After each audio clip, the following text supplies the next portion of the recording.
आज के वीडियो में हिंदी व्याकरण के 60 महत्वपूर्ण बहुविकल्पी प्रश्नों को हल करेंगे। पहला प्रश्न है कि वर्णमाला किसे कहेंगे। वर्णमाला वर्णों के व्यवस्थित समूह को वर्णमाला कहते हैं। देवनागरी लिपि में कुल 52 वर्ण होते हैं। ये 52 वर्ण होते कौन कौन से हैं? 11 स्वर, 2 अयोगवाह, अयोगवाह बोलते हैं, आगे इनका वर्णन करेंगे क्रम से। 33 व्यंजन होते हैं,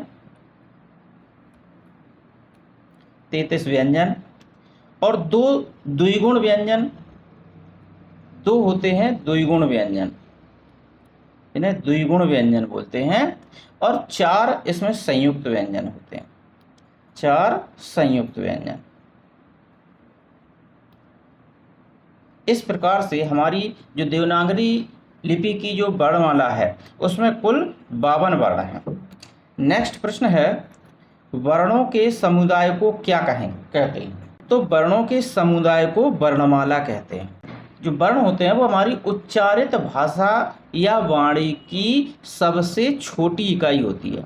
वर्ण भाषा की सबसे छोटी इकाई होती है वर्ण। नेक्स्ट है कि हिंदी वर्णमाला में व्यंजनों की संख्या कितनी है? तो हिंदी वर्णमाला में व्यंजनों की संख्या 33 है। अब इसमें व्यंजन 33 हैं कौन कौन से? देखिए, स्पर्श व्यंजन, स्पर्श व्यंजन जो कि हमारे वर्गीय व्यंजन होते हैं, जिनको हम वर्गीय व्यंजन भी बोलते हैं, वो स्पर्श व्यंजन कहे जाते हैं। उनकी संख्या है 25। अब ये 25 हैं कौन से? का वर्ग से लेकर के, का वर्ग से और पा वर्ग तक, जितने भी हैं पा वर्ग तक, तो ये सभी का से लेकर के और पा वर्ग का जो लास्ट होता है पा फा बा भा मा तक, यानी कि का से लेकर मा तक के ये 25 वर्ण होते हैं, जिनको हम स्पर्श व्यंजन बोलते हैं। और अंतःस्थ व्यंजन, अंतःस्थ अंतःस्थ व्यंजन कौन कौन से होते हैं? या, रा, ला और वा, 4 ये होते हैं। और इसके बाद होते हैं ऊष्म व्यंजन। ऊष्म व्यंजन कौन कौन से होते हैं? ये भी 4 होते हैं। एक तो सा, ये तीनों सा होते हैं, और एक हा होता है, तो 4 ये होते हैं। 25 और 8 33 व्यंजन हमारे हिंदी वर्णमाला में होते हैं। नेक्स्ट है कि वर्णमाला में स्पर्श व्यंजनों की संख्या कितनी है? तो स्पर्श व्यंजनों की संख्या वर्णमाला में 25 है। स्पर्श व्यंजन 25 है और कुल व्यंजन 33 है। अब वो स्पर्श व्यंजन 25 हैं कौन कौन से? का वर्ग, का वर्ग में कौन कौन से हैं? का, खा, गा, घा, ढिंगा, ये कंठ वर्ण कहे जाते हैं, कंठ वर्ण बोलते हैं इनको। इसके बाद होता है चा वर्ग, चा वर्ग। चा वर्ग के अंदर कौन कौन से आते हैं? चा, छा, जा, झा, या, ये तालव्य ध्वनियाँ बोलती हैं, इनको हम तालव्य ध्वनियाँ बोला जाता है, इनको टा वर्ग। इसके बाद आता है टा वर्ग। टा वर्ग में कौन सा? 5 इसमें भी होते हैं, टा, ठा, डा, ढा और अड़ा, ये होते हैं मूर्धन्य ध्वनियाँ, इनको हम मूर्धन्य बोलते हैं, मूर्धन्य, मूर्धा से ये उच्चारित होते हैं। इसके बाद आता है ता वर्ग। ता वर्ग में कौन कौन से आते हैं? ता, था, दा, धा और ना, ये कौन से वर्ण कहलाते हैं? ये दंत वर्ण कहलाते हैं, दंत, ये दंत वर्ण कहे जाते हैं। और ये कहे जाते, ये तालव्य, इनका उच्चारण स्थान तालु है और इसका उच्चारण स्थान कंठ है, इनका उच्चारण स्थान कंठ है। इसके बाद आता है पा वर्ग। तो पा वर्ग में कौन कौन सा आता है? पा, फा, बा, भा और मा, ये कहे जाते हैं ओष्ठ व्यंजन। निम्न में से संज्ञा शब्द है, इनमें से संज्ञा शब्द बताना है कि संज्ञा शब्द कौन सा है। तो आप ये सर्वनाम है। चलना क्रिया है, ये क्रिया शब्द है। आकाश संज्ञा शब्द है, आकाश इसमें संज्ञा शब्द है। और लंबा विशेषण शब्द है, लंबा विशेषण है। तो इसका राइट आंसर सी हो जाएगा, आकाश संज्ञा शब्द है। नेक्स्ट है कि निम्न में से संज्ञा शब्द है। अब इनमें से भी हमको संज्ञा शब्द बताना है कि संज्ञा शब्द कौन सा है।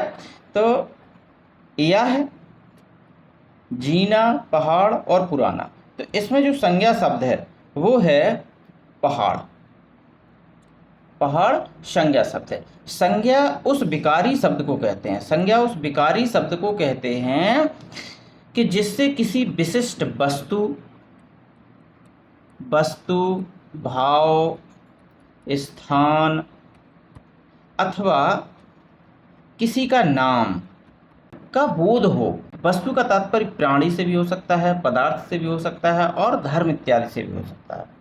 तो विकारी शब्द जो होते हैं उसको हम संज्ञा कहते हैं, यानी कि किसी वस्तु, व्यक्ति, स्थान, भाव या किसी के नाम को संज्ञा कहते हैं। व्युत्पत्ति के आधार पर शब्द के कितने भेद होते हैं? व्युत्पत्ति यानी उत्पत्ति, उत्पत्ति के आधार पर शब्दों के 4 भेद माने गए। कहीं कहीं वर्णन मिलता है 5 भेद का भी। आइए जानते हैं वो 4 कौन कौन से भेद होते हैं। तो देखिए, पहला होता है तत्सम शब्द, दूसरा होता है तद्भव शब्द, तीसरा होता है देशज शब्द, चौथा होता है विदेशज शब्द। ये तो 4 माने हैं। और 5वां एक और होता है इसी में उत्पत्ति के अनुसार, जिसको हम बोलते हैं संकर शब्द। संकर शब्द भी उत्पत्ति के आधार पर ही इसका प्रयोग होता है। कहीं कहीं उल्लेख मिलता है कि उत्पत्ति के आधार पर 4 भेद होते हैं, लेकिन कहीं कहीं किन्हीं किन्हीं किताबों में मिलता है कि उत्पत्ति के आधार पर 5 भेद होते हैं। संज्ञा का भेद नहीं है, इसमें संज्ञा का कौन सा भेद नहीं है? तो देखिए, व्यक्तिवाचक संज्ञा होती है, जातिवाचक संज्ञा होती है, भाववाचक संज्ञा होती है। 3 तो होती हैं, लेकिन निजवाचक संज्ञा नहीं होती है। निजवाचक सर्वनाम होता है, ये सर्वनाम होता है, जबकि ये तीनों संज्ञाएं होती हैं। नेक्स्ट है, इनमें से व्यक्तिवाचक संज्ञा नहीं है। तो त्रिपिटक, भारत, लेखक और गंगा, इसमें जो व्यक्तिवाचक संज्ञा नहीं है वो लेखक नहीं है, जबकि त्रिपिटक, भारत और गंगा ये तीनों व्यक्तिवाचक संज्ञा हैं, जबकि लेखक जातिवाचक संज्ञा है। जातिवाचक संज्ञा होती कितनी है, कितने प्रकार की होती हैं? संज्ञा 5 प्रकार की होती हैं। वो कौन कौन सी होती हैं? एक तो व्यक्तिवाचक संज्ञा, जातिवाचक संज्ञा, भाववाचक संज्ञा, समूहवाचक संज्ञा और द्रव्यवाचक संज्ञा। ये 5 प्रकार की संज्ञाएं होती हैं। नेक्स्ट है कि लिंग किस भाषा का शब्द है? तो लिंग संस्कृत भाषा का शब्द है, जिसका अर्थ चिन्ह या निशान होता है। लिंग का निशान या चिन्ह होता है, इसको हम प्रतीक भी बोल सकते हैं, लिंग को प्रतीक भी कह सकते हैं। नेक्स्ट है कि हिंदी में कितने लिंगों का प्रयोग होता है? तो हिंदी में 2 लिंगों का प्रयोग होता है। एक तो होता है पुल्लिंग, एक पुल्लिंग होता है और दूसरा स्त्रीलिंग होता है। एक पुल्लिंग और दूसरा स्त्रीलिंग होता है। अब पुल्लिंग किसे कहते हैं? पुल्लिंग संज्ञा के जिस रूप से नर जाति का बोध होता है, जो नर जाति का बोध होता है उसे पुल्लिंग कहते हैं, और संज्ञा के जिस रूप से मादा जाति का बोध होता है उसे हम स्त्रीलिंग कहते हैं। शब्द की जाति को लिंग कहते हैं। लिंग का अर्थ चिन्ह या निशान होता है। और संस्कृत भाषा में, यदि हम संस्कृत भाषा को देखें तो संस्कृत भाषा में लिंग 3 होते हैं। संस्कृत भाषा में लिंग 3 कौन कौन से होते हैं? 2 तो ये स्त्रीलिंग और पुल्लिंग होता है, और तीसरा होता है एक नपुंसक लिंग। संस्कृत भाषा में नपुंसक लिंग एक और तीसरा लिंग होता है। नेक्स्ट है, निम्न में से कौन सा शब्द पुल्लिंग नहीं है? इनमें से पुल्लिंग शब्द बताना है कि इसमें से पुल्लिंग नहीं है। तो इसमें हीरा पुल्लिंग है, पीतल पुल्लिंग है, अस्त्र पुल्लिंग है, यमुना शब्द स्त्रीलिंग है। ये पुल्लिंग नहीं है, ये स्त्रीलिंग शब्द है। तो राइट आंसर डी है। नेक्स्ट है कि हिंदी के शब्दों का लिंग निर्धारण किसके आधार पर होता है। हिंदी के शब्दों का लिंग निर्धारण किसके आधार पर होता है, तो ये होता है संज्ञा के आधार पर। हिंदी में जो लिंग निर्धारण होता है वो संज्ञा के आधार पर किया जाता है। नेक्स्ट है निम्नलिखित में से कौन सा शब्द पुल्लिंग शब्द है। इनमें से पुल्लिंग शब्द कौन सा है, तो इसमें जो जोगी शब्द है वो पुल्लिंग शब्द है। ये जोगी पुल्लिंग शब्द है, शेष सभी ये स्त्रीलिंग शब्द हैं। पुल्लिंग शब्द तो कुछ अपवादों को छोड़ करके सामान्यतः, जैसे मान ले हम शरीर के अंग मान लें, शरीर अंग ये सभी पुल्लिंग होते हैं। रत्नों के नाम, रत्न जितने भी होते हैं उनके नाम पुल्लिंग में होते हैं। अनाज, अनाजों के नाम पुल्लिंग में होते हैं। वृक्षों पेड़ों के नाम ये भी पुल्लिंग में होते हैं। लेकिन यदि हम अपवाद के रूप में देखें, जैसे कि कलाई, ये भी शरीर का अंग है, कलाई ये स्त्रीलिंग होता है, ये अपवाद है। कलाई स्त्रीलिंग है जबकि शरीर का अंग है लेकिन स्त्रीलिंग है। अन्न और अंग जो होते हैं वो पुल्लिंग में होते हैं। आँख ये भी स्त्रीलिंग है। जीभ स्त्रीलिंग। हड्डी कहते हैं हड्डी टूट गई, ये नहीं कहते कि हड्डी टूट गया। कोहनी, कोहनी भी स्त्रीलिंग, जबकि वैसे शरीर के बहुत सारे अंग पुल्लिंग में होते हैं। मणि, मणि जबकि रत्न है, रत्न को पुल्लिंग होना चाहिए लेकिन मणि स्त्रीलिंग में है। मूंग अनाज है लेकिन ये स्त्रीलिंग है, ये अपवाद के रूप में है। खेसारी, खेसारी भी स्त्रीलिंग है। इसके बाद लीची, लीची को आप देखेंगे तो ये भी स्त्रीलिंग है। नाशपाती स्त्रीलिंग है। नारंगी स्त्रीलिंग है। पृथ्वी, झील, घाटी ये भी स्त्रीलिंग है। नेक्स्ट है वचन किसका बोध कराता है, तो वचन प्राणी या वस्तु के एक या अनेक होने का बोध कराता है वचन। संज्ञा, सर्वनाम, विशेषण और क्रिया के जिस रूप से संज्ञा का बोध हो उसे हम वचन कहते हैं। नेक्स्ट है हिंदी में कितने वचन होते हैं, तो हिंदी में 2 वचन होते हैं। और वो 2 वचन कौन कौन से होते हैं, एक तो होता है एक वचन, एक वचन, और दूसरा होता है बहुवचन। जबकि संस्कृत में एक तीसरा वचन और होता है जिसको द्विवचन कहा जाता है, ये संस्कृत में होता है द्विवचन। तो संस्कृत में कुल 3 वचन होते हैं जबकि हिंदी में केवल 2 वचन होते हैं। नेक्स्ट है चाय शब्द का प्रयोग किस वचन में होता है। चाय शब्द का प्रयोग किस वचन में होता है, तो चाय शब्द का प्रयोग सदैव एक वचन में होता है। चाय हमेशा एक वचन में होती है और सदा एक वचन में ही प्रयोग होते हैं। वो कुछ शब्द हैं जिनको देखते हैं यहाँ पे, देखिए बारिश, बारिश सदैव एक वचन में ही इसका प्रयोग किया जाता है। पानी, पानी का हमेशा एक वचन में प्रयोग किया जाता है। दूध, घी एक वचन में ही इनका हमेशा प्रयोग किया जाता है। दही एक वचन में प्रयोग किया जाता है। आकाश एक वचन में इसका प्रयोग किया जाता है हमेशा। जनता, जनता हमेशा एक वचन में ही प्रयोग की जाती है। अब कुछ हैं सदैव बहुवचन में प्रयोग किए जाते हैं, जो हमेशा बहुवचन में ही प्रयोग होते हैं। बहुवचन में प्रयोग होने वाले क्या कौन कौन से शब्द हैं, एक तो है हस्ताक्षर। ये हस्ताक्षर हमेशा बहुवचन में ही प्रयोग किया जाता है। हस्ताक्षर कर लिया नहीं होता है, हस्ताक्षर कर लिए, ये हमेशा बहुवचन में होता है।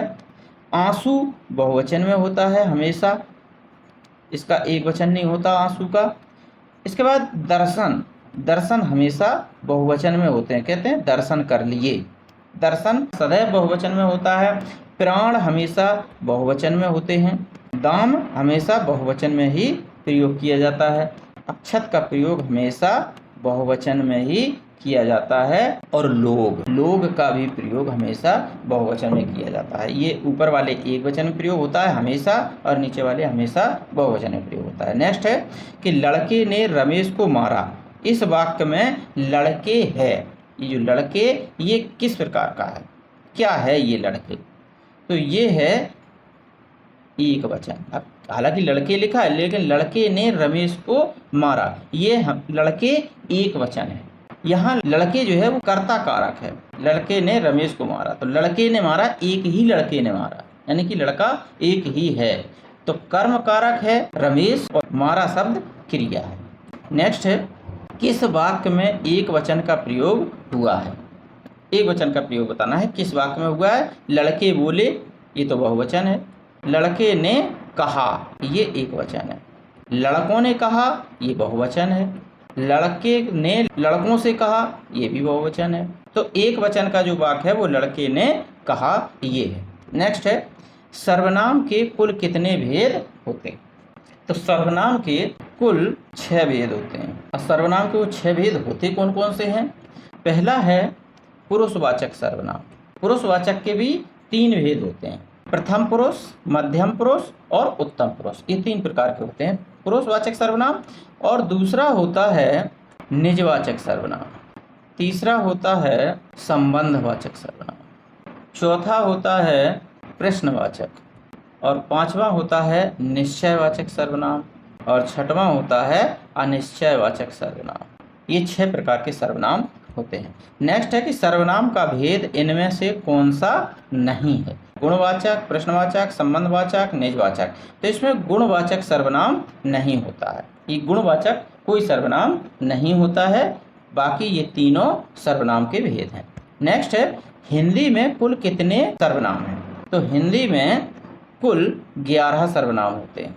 एक तो है मैं, तू, आप, यह, वह, जो, सो, कोई, कौन और क्या।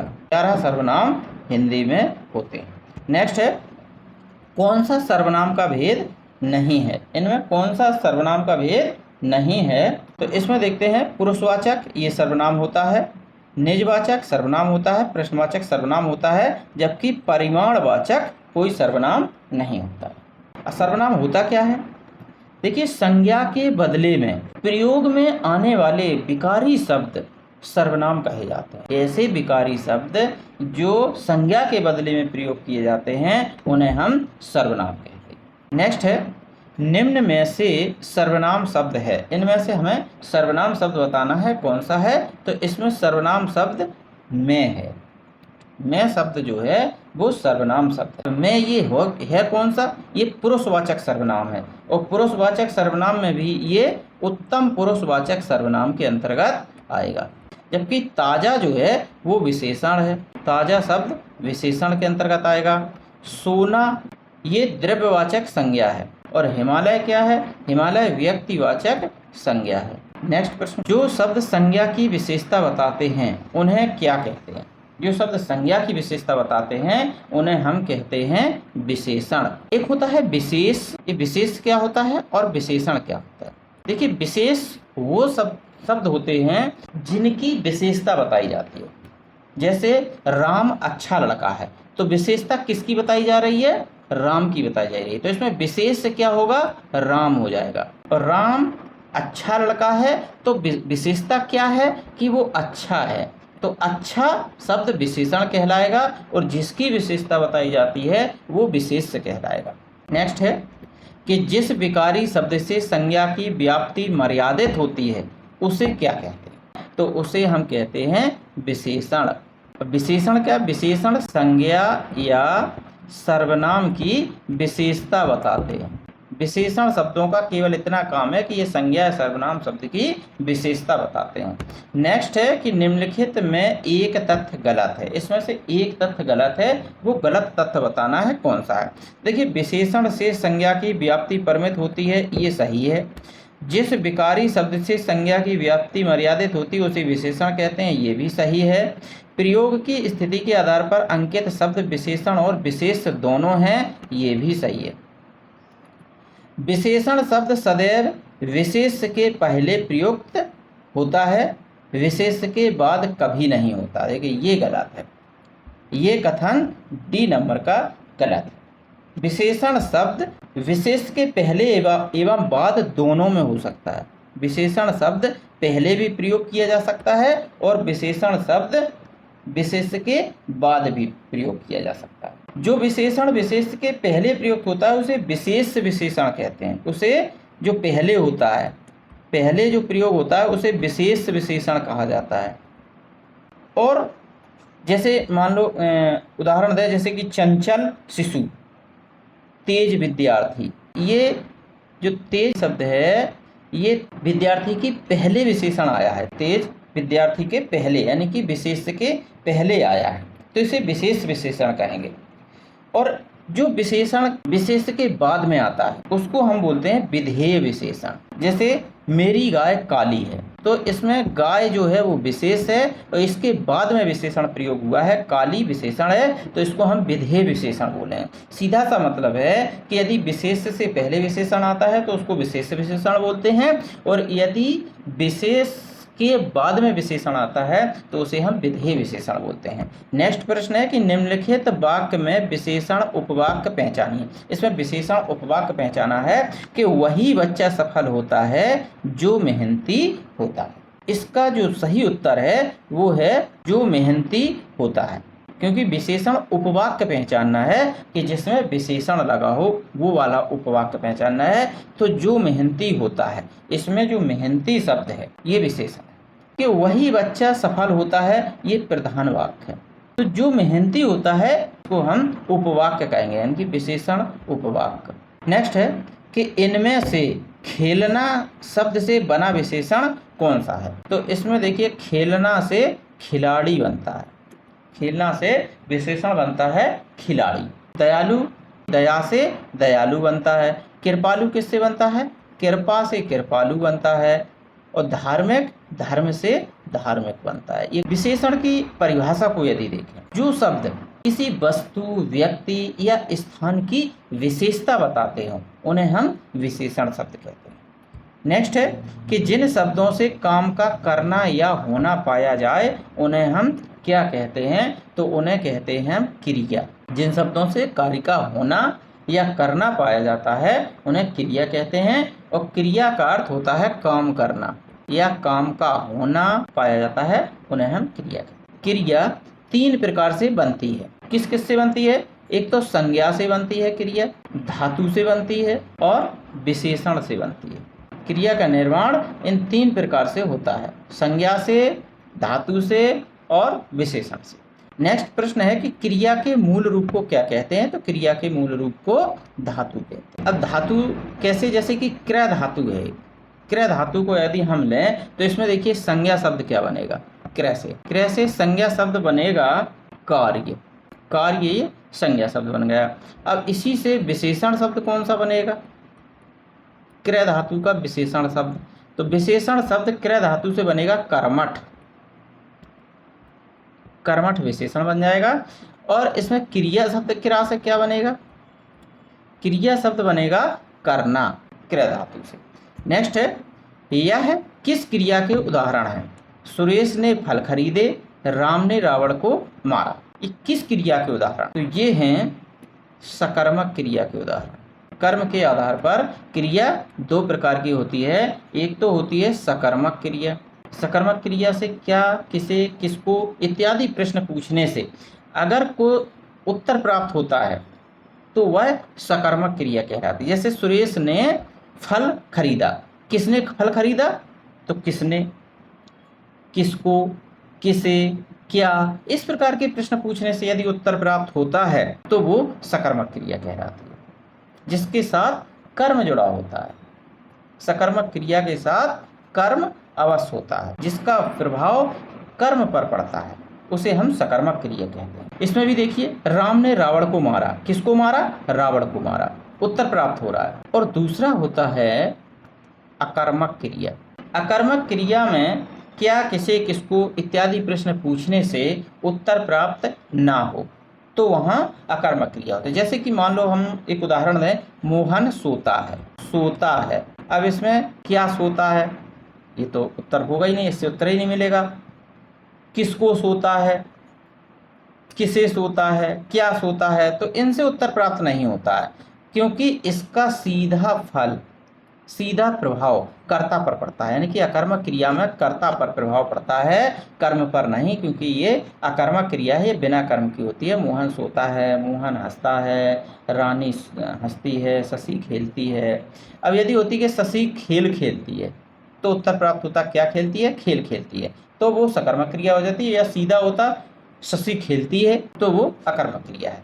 नेक्स्ट है कि कर्म के आधार पर क्रिया के कितने भेद होते हैं। कर्म के आधार पर क्रिया के 2 भेद होते हैं। कर्म के आधार पर क्रिया के 2 भेद होते हैं, वो कौन कौन से होते हैं? एक तो होता है सकर्मक क्रिया और दूसरा अकर्मक। नेक्स्ट है क्रिया चुनिए, इसमें से क्रिया चुनिए। मेरी बहन सविता हिंदी भाषा सीखती है, इसमें क्रिया शब्द कौन सा है? तो इसमें जो सीखती है वो क्रिया शब्द है। नेक्स्ट है संज्ञा अथवा सर्वनाम के जिस रूप से उसका संबंध वाक्य के किसी दूसरे शब्द के साथ प्रकाशित होता है उसे क्या कहते हैं? तो उसे हम कहते हैं कारक, उसे कारक कहते हैं।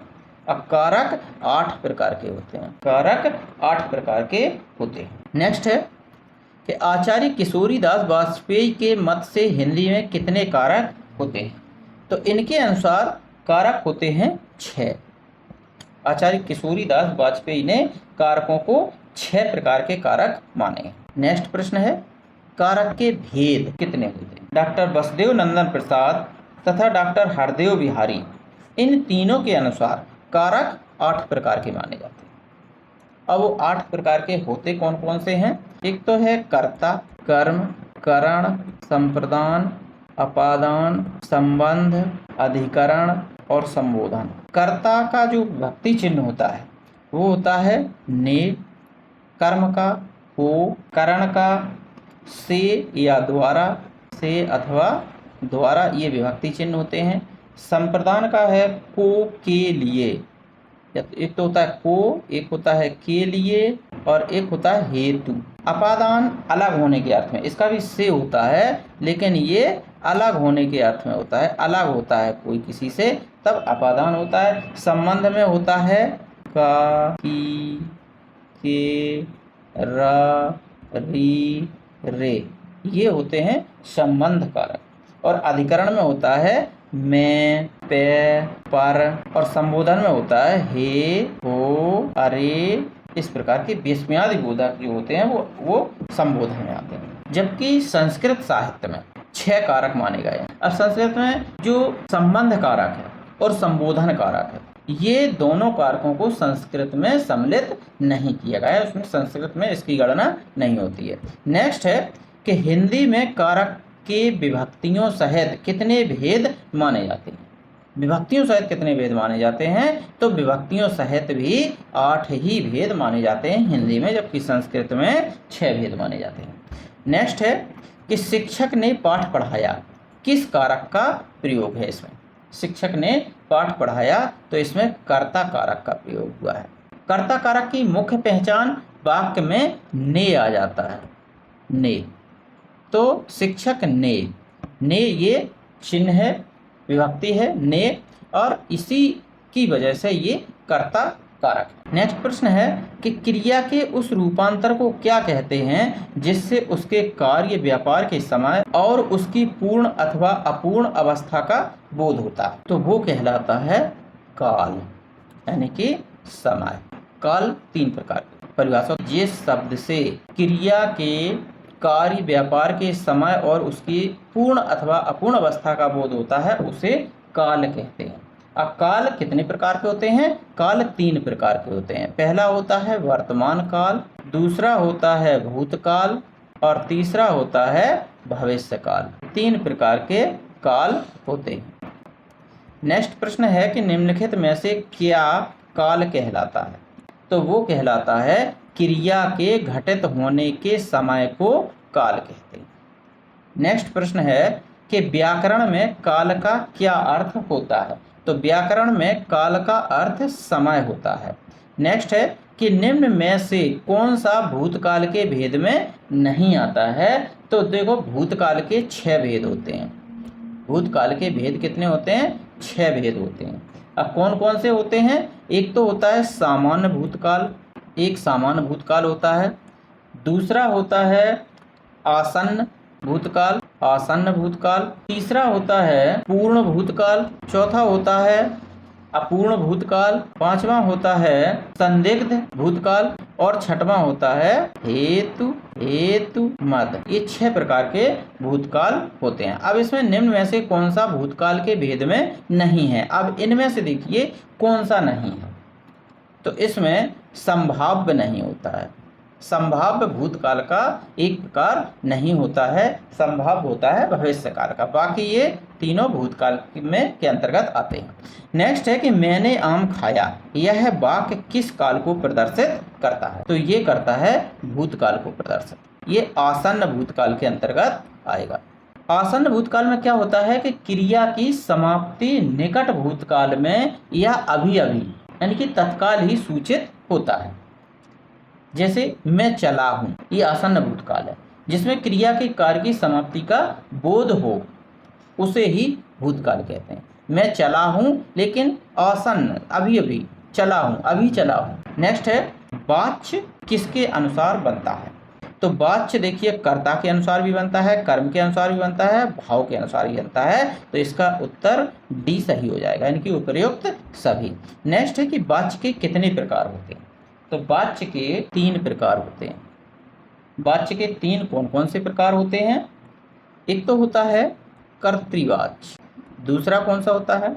दूसरा होता है कर्मवाच्य, तीसरा कौन सा होता है? भाववाच्य, तीसरा भाववाच्य होता है। नेक्स्ट है कि जिस वाक्य में कर्ता की प्रधानता होती है, लिंग वचन प्रायः कर्ता के अनुसार होते हैं, वे वाक्य क्या कहलाते हैं? तो वे वाक्य कहलाते हैं कर्तृवाच्य। कर्ता के अनुसार जो होता है उसको हम कर्तृवाच्य कहते हैं। नेक्स्ट है कि कोहली द्वारा शतक लगाया गया, इस वाक्य का कर्तृवाच्य में रूपांतरित वाक्य क्या होगा? कर्तृवाच्य, वो कोहली द्वारा शतक लगाया गया, ये अभी कर्म वाच्य में है, इसको हमें कर्तृवाच्य में बदलना है। तो इनमें से कौन सा होगा जो कर्तृवाच्य में होगा? तो देखिए कोहली ने शतक लगाया, ये कर्तृवाच्य है, और कर्मवाच्य इसका क्या होगा? कोहली द्वारा शतक लगाया गया। नेक्स्ट, जिलाधिकारी ने सबको उपस्थित रहने का निर्देश दिया है, में कौन सा वाच्य है? तो इसमें जो वाच्य है वो कर्तृवाच्य है। नेक्स्ट है कि जिन शब्दों में लिंग वचन कारक आदि के कारण कोई परिवर्तन नहीं होता, वह क्या कहलाते हैं? तो वे कहलाते हैं अव्यय। अव्यय शब्द, अव्यय शब्द को हम अविकारी शब्द भी कहते हैं। अव्यय होते कौन कौन से शब्द हैं? अव्यय वे शब्द जो ज्यों के त्यों यानी कि बिना परिवर्तन के, कोई परिवर्तन किए बिना प्रयोग में होते हैं, इसीलिए इन्हें अव्यय कहते हैं। अविकृत, इनका दूसरा नाम होता है अविकृत शब्द। अविकारी शब्द भी इन्हीं को कहते हैं। अविकारी शब्द ही भी अव्यय शब्द होते हैं, और अपरिवर्तनशील शब्द भी इन्हीं को कहते हैं अविकारी शब्दों। नेक्स्ट है आहा, आप आ गए, वाक्य में आहा शब्द है। आहा शब्द ये कौन सा है? तो ये है अव्यय शब्द। अव्यय शब्द के अंतर्गत, और ये विस्मयादि बोधक अव्यय है, विस्मयादि बोधक अवयव के अंतर्गत आता है।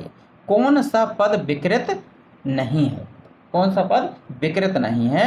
तो इसमें अव्यय शब्द विकृत नहीं है। विकृत का मतलब है जिसमें कोई विकार उत्पन्न ना हो, कोई परिवर्तन ना हो। जैसे धीरे धीरे, धीरे धीरे शब्द है, ये धीरे धीरे कभी परिवर्तन नहीं होगा, चाहे जिसी के साथ भी ये लगा दो, चाहे स्त्रीलिंग के साथ लगा दो, चाहे पुल्लिंग के साथ लगा दो, ये कभी परिवर्तन नहीं होगा, इसलिए विकृत शब्द अव्यय शब्द कहलाते हैं।